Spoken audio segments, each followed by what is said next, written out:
Wah, penasaran? Ini 7 legenda horor paling mengerikan di dunia. Jangan lupa like dan subscribe. 1. El Silbón. Legenda ini tersebar di Venezuela dan Kolombia. El Silbón adalah makhluk kejadian yang gentayangan di bumi sambil membawa sekantong tulang.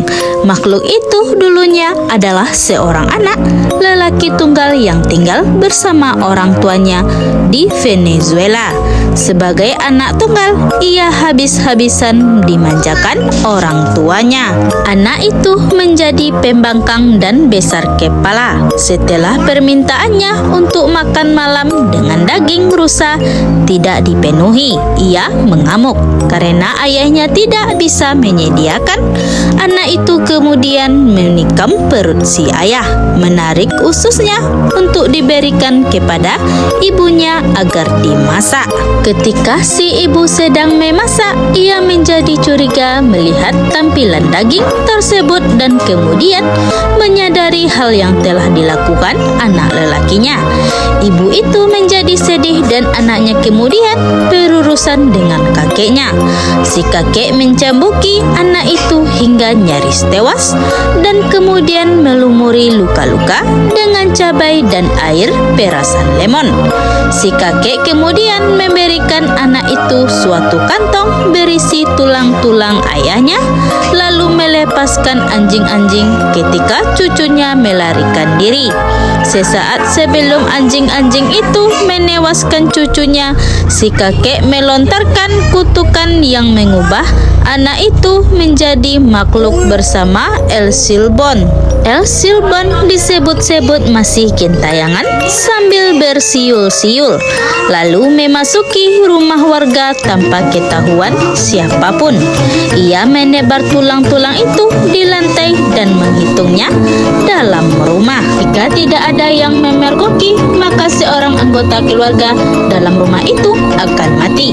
Sebaliknya, jika ada yang memergoki, konon anak itu bisa mengubah nasib sial menjadi keberuntungan. 2. Gambar bunuh diri di Jepang. Beberapa hikayat rakyat yang paling mengerikan berasal dari Asia. Beberapa di antaranya bahkan dijadikan film horor yang mengerikan. Menurut suatu legenda, seorang remaja putri Jepang menggambar seorang wanita muda yang sepertinya menetap langsung kepada kita.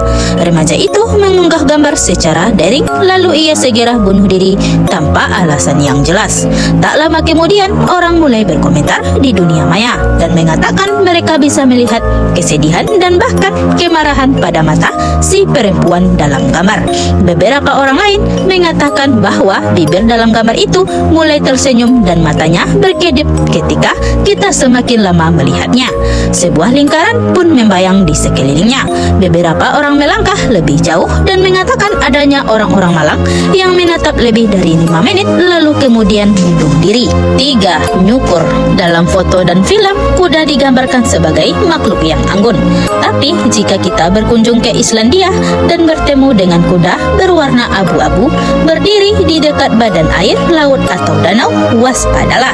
Coba lihat kuku-kukunya jika menghadap ke belakang. Berarti ia adalah nyukur, makhluk penghuni air yang terkadang muncul ke permukaan untuk menjebak manusia agar tenggelam. Kulit makhluk itu disebut-sebut sangat lengket, sehingga jika ada orang yang tergoda dan menungganginya, orang itu tidak bisa lepas lagi. Nyukur akan membawanya masuk ke dunianya di dalam air dan menenggelamkan orang malang tersebut. 4. Bayi di kursi tinggi. Ada suatu legenda masyarakat yang diceritakan di seluruh dunia, tapi diduga berasal dari Norwegia. Selama beberapa tahun, ada pasangan Norwegia yang tidak berkesempatan berlibur secara selayaknya hingga suatu hari mereka mendapatkan waktu yang tepat untuk libur panjang. Mereka kemudian mencari pengasuh anak untuk menjaga bayi mereka di rumah. Ketika tidak harinya, si pengasuh datang terlambat dan kemudian menelpon untuk memberi kabar bahwa mobilnya bermasalah.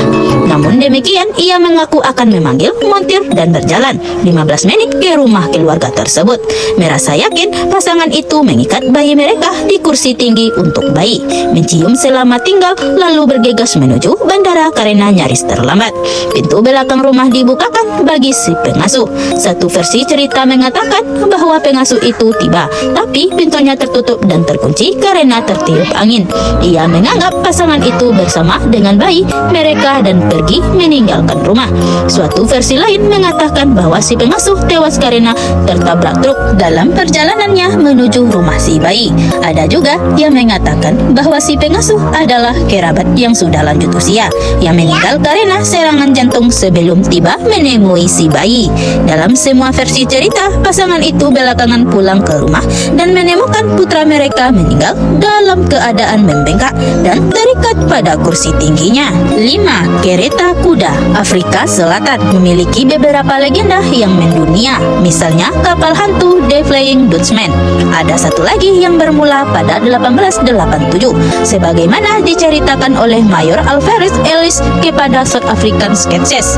4 orang pria yaitu Lutherot, Seurerir, Anthony de Heer, dan seorang tamu yang tak disebut namanya berperjalanan dengan kereta kuda dari Keres ke Beaufort West. Kawasan itu dikenal sebagai Spokeveld, kawasan hantu, dan bahkan tertulis demikian dalam peta-peta lama Afrika Selatan. Dalam perjalanan, satu roda keretanya mendadak lepas dan baru selesai diperbaiki hingga jam 3 subuh. Mereka sedang akan bergerak lagi, tapi kemudian kuda-kuda mereka terdiam, kaku, dan tak mau bergerak maju.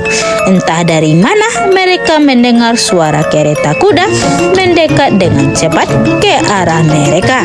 Ketika akhirnya melihat benda tersebut, terlihat ada seorang kusir yang mencabuki 14 kuda. Seurer, Lutherot, dan satu pria yang tak disebut namanya melompat dari kereta kuda, tapi De Heer meraih tali kekang dan memindahkan kendaraan mereka dari lintasan kereta kuda yang mendekat. Dengan kesal, De Heer berteriak kepada kusir yang nyaris menabrak, "Memangnya kamu mau ke mana?" Si kusir menjawab, "Ke neraka." Lalu ia dan kendaraannya hilang begitu saja. Belakangan, Lutherot mereka mengetahui sesudah kejadian bahwa siapapun yang berani menantang kusir gaib itu akan bernasib sial. Seminggu setelah kejadian, mereka menemukan jasad De Heer di dasar jurang dikelilingi oleh rongsokan kereta kuda dan bangkai-bangkai kuda. 6. Wanita Poinciana. Salah satu mitos urban paling mengguncang dari Australia bercerita tentang seorang wanita muda yang diperkosa oleh beberapa nelayan Jepang di kawasan East Point, Darwin. Ketika ia mengetahui dirinya hamil, wanita itu menjadi ketakutan dan menggantung diri di pohon Poinciana. Rohnya penasaran mulai menggunti kaum pria di East Point dan hadir dalam bentuk sosok putih yang indah. Tapi begitu ada pria yang tergoda, ia berubah menjadi nenek sihir yang buruk rupa dengan kuku-kuku tajam yang mencabik-cabik isi perut korban untuk mengeluarkan usus. Bagi mereka yang berani, wanita Poinciana bisa dipanggil dengan cara memutar diri sebanyak 3 kali dalam malam gelap tanpa bulan sambil menyebut namanya. Jeritan khasnya menjadi tanda bahwa ia berhasil dipanggil. 7. Teke-teke. Legenda Jepang yang satu ini memang sangat mengerikan. Menurut legenda, seorang wanita pegawai kantoran diperkosa dan dipukuli oleh tentara Amerika Serikat di Hokkaido. Beberapa tahun setelah usainya Perang Dunia II, pada malam harinya wanita muda itu melompat dari sebuah jembatan dan dihajar dikejar oleh sebuah kereta yang sedang melintas di rel di bawah jembatan. Tubuhnya pun terputus pada bagian pinggang. Karena udara yang sangat dingin, darahnya tidak langsung berceceran hingga ia berhasil menyeret bagian atas tubuhnya menuju stasiun. Seorang petugas yang terkejut kemudian melemparkan lembaran plastik menutupi, dan wanita itu pun meninggal dalam penderitaan. Menurut legenda yang ada hingga sekarang, 3 hari setelah kita mendengar atau membaca kisah itu, hantu seorang wanita akan mendatangi kita diiringi bunyi teke-teke. Ketika ia merangkak menggunakan lengannya menuju ke arah kita, kita tidak bisa melarikan diri karena ia bisa melejit hingga kecepatan 150 km per jam.